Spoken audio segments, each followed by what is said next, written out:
Israel और फिलिस्तीन के बीच जारी संघर्ष लगातार भीषण होता जा रहा है और देखते ही देखते दुनिया को दो हिस्सों में बांट दिया है, जिसमें कई मुस्लिम परस्त देश फिलिस्तीन के साथ खड़े हो चुके हैं तो वहीं अमेरिका समेत कई देशों ने इजराइल का समर्थन किया है।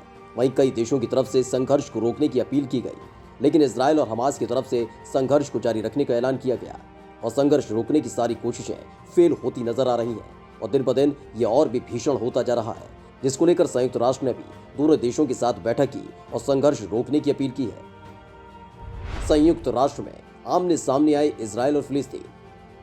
दरअसल लंबे वक्त से गाजा में सिर्फ गोलीबारी और रॉकेट हमलों की आवाजें गूंज रही हैं। हमास और इजरायली सेना के बीच जंग जैसे हालात के बीच फंसे लोगों का दर्द अब संयुक्त राष्ट्र सुरक्षा परिषद की बैठक में रखा गया। इस दौरान संयुक्त राष्ट्र सुरक्षा परिषद में इजराइल और फिलिस्तीन के प्रतिनिधि शामिल हुए और इस बैठक के दौरान हिंसा के शिकार हुए अपने अपने नागरिकों के नाम लिए और तस्वीरें दिखाई। एक तरफ इजराइल ने दावा किया कि वो सिर्फ आतंकियों को निशाना बना रहा है, तो वहीं दूसरी तरफ फिलिस्तीन ने उस पर कब्जे का आरोप लगाया। तनाव के बीच संयुक्त राष्ट्र सुरक्षा परिषद की बैठक में फिलिस्तीन के विदेश मंत्री डॉक्टर रियाद माल्की ने इजराइल को हथियारबंद चोर कहा है और आरोप लगाया है कि वो उनके घर में घुस आया है। रियाद माल्की यहीं नहीं रुके, उन्होंने आगे कहा कि यरूशलेम बिकाऊ नहीं है। इसके साथ ही उन्होंने कहा कि इजराइल एक औपनिवेशिक ताकत है जो कब्जा कर रहा है। उन्होंने परिषद के विशेष सत्र में इजराइल फिलिस्तीन पर चर्चा करने के लिए चीन का धन्यवाद भी दिया। अपने भाषण में रियाद ने उन फिलिस्तीनियों के नाम लिए जिन्होंने इजराइल हमले में जान गंवाई है। उन्होंने समर्थन देने के लिए अरब भाइयों का भी धन्यवाद दिया। संयुक्त राष्ट्र सुरक्षा परिषद की बैठक के दौरान फिलिस्तीन के आरोपों का जवाब इजराइल ने दिया। इस दौरान इजराइल ने भी बैठक के दौरान भावुकता दिखाई। संयुक्त राष्ट्र के लिए इजराइल के दूत जिलाद एर्दोन ने हमास के हवाई हमले में मारी गई इजरायली नागरिक की तस्वीर दिखाई और हमास को कटघरे में खड़ा करते हुए सवाल किया कि आप क्या करेंगे जब आपके ऊपर सैकड़ों रॉकेट दागे जाए। उन्होंने कहा कि आतंकवाद के लिए कोई सफाई नहीं दी जा सकती। जिलाद ने कहा कि ये हालात हमास के पैदा किए हुए हैं। उन्होंने अल-अक्सा मस्जिद में पथराव करने वाले फिलिस्तीनी लोगों की तस्वीरें भी परिषद की बैठक में दिखाई। जिलाद ने कहा हमास नागरिकों को निशाना बनाता है, इजराइल आतंकियों को। युद्ध रोकने की यूएन की अपील, चीन ने साधा अमेरिका पर निशाना।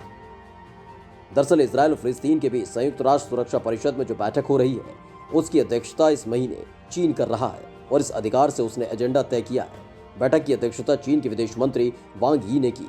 इसमें भारत के दूत टी.एस. तिरुमूर्ति भी शामिल रहे। इससे पहले बैठक के दौरान संयुक्त राष्ट्र के महासचिव एंटोनियो गुटेरस ने कहा कि अब ये लड़ाई रुक जानी चाहिए। चीन के विदेश मंत्री वांग यी ने दोनों पक्षों से सीज फायर की अपील की, लेकिन इजराइल फिलिस्तीन युद्ध की परिषद में सुनवाई के दौरान चीन अमेरिका पर ज्यादा हमलावर नजर आया।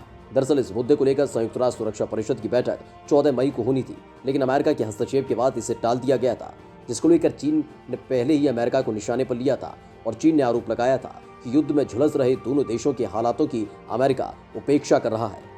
वहीं जब परिषद की बैठक हुई तो इस मौके पर भी चीन ने अमेरिका को घेरा और कहा कि उसे जिम्मेदारी दिखानी चाहिए। उन्होंने आरोप लगाया कि अमेरिका ने इजराइल फिलिस्तीन मुद्दे पर परिषद का प्रेस स्टेटमेंट रोकने की कोशिश की।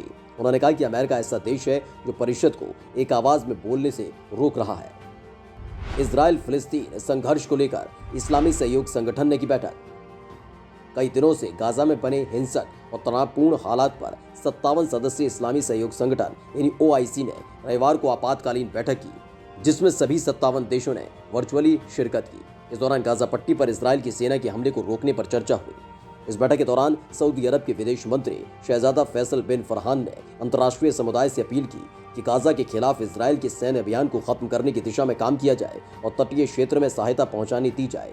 वहीं पश्चिमी तट के रामल्ला से फिलिस्तीन के विदेश मंत्री रियाद माल्की ने इजराइल पर बरसते हुए उसे रंगभेदी देश करार दिया जो गाजा में हमारे लोगों के खिलाफ अपराध और क्रूरता कर रहा है। उन्होंने कहा कि सोमवार से शुरू हुई हिंसा में 10,000 लोग विस्थापित हुए हैं।